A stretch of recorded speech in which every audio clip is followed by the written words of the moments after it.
have reached the voicemail box of... So this is where we are now. I was able to have brief conversations with my mom. They wouldn't be all that enjoyable. It would be a lot of lecturing. It would be, the usual come back to Jehovah speech. But now we're at the point where my calls are ignored, and I did speak with her a couple of weeks ago to let her know that I was getting married, and I did get a hold of her. It was important to me to let her know. And the only reason I got through was because I called from my work phone, which she didn't recognize the number, which she told me. She was wondering, who do I know in Annapolis? and that's why she picked up. Since then, she now recognizes this number and does not answer it or my cell phone number, so I can never talk to my mother again.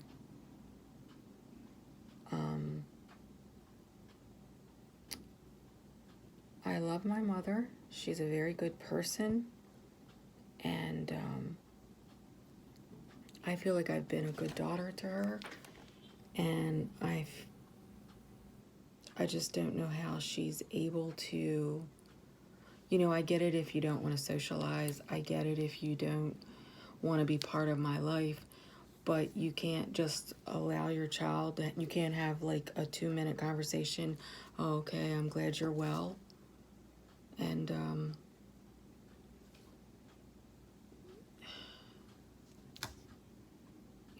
I'm glad you're alive and well. I mean, that's beyond the rules of engagement, and yet, Watchtower has their lawyers going into court and saying that, nothing changes in the family arrangement with a disfellowshipped person, which I am not. I've never had any counseling. I've never had any wrongdoing.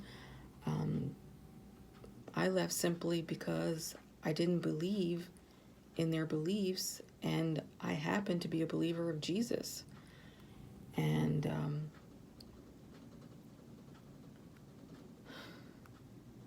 so it's really getting frustrating, and frankly, it's just hurtful. There's nothing loving about shunning.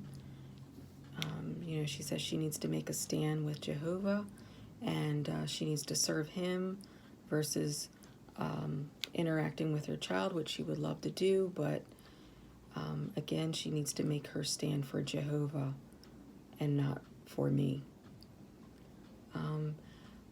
Well, it shouldn't be a child or Jehovah kind of decision. It should just be love ruling your life, and you should be able to love your God, whoever that God is, even if it's the Jehovah of the Jehovah's Witnesses. You should be able to love that God and love your child. You should be able to love your God and love your neighbor. You should be able to love your God and love your husband, and whoever it is. You should be able to love everyone, because that's the greatest commandment that he gave us, right? So this makes no sense, and there's no winning back of souls, if you will, to the organization, because this just shows how twisted and unloving the organization is by making people choose the organization or a family member. So it's actually doing more harm than any good. And it's just hurting people. It hurts you, it hurts me, it hurts everyone. So I'm just gonna stop pretending like this doesn't hurt, and stop pretending like you're busy, or you haven't had a chance to return my calls. We all know what this is, and we all know why you're doing it. And so now I got to tell you the reality of it, and that this doesn't win anyone. It will never win anyone back. And all you wind up doing is heaping on hurt. And you have to live with that. I don't, because I'm reaching out to you. I've sent you flowers. I've done what I can do. And at this point, it's up to you. Your door is the one that's closed and locked, not mine. And I'm just going to tell you that you're hurting me. You look cold and unloving. And I really wish that you would at least give me some small courtesy of, of a small, polite interaction where we get to keep our own thoughts and opinions and our own feelings on certain matters, and that's acceptable. But it's not acceptable to ignore one another. That's not acceptable. And I'm just going to have to tell you that you're wrong and you're cold. And I hope that it changes soon.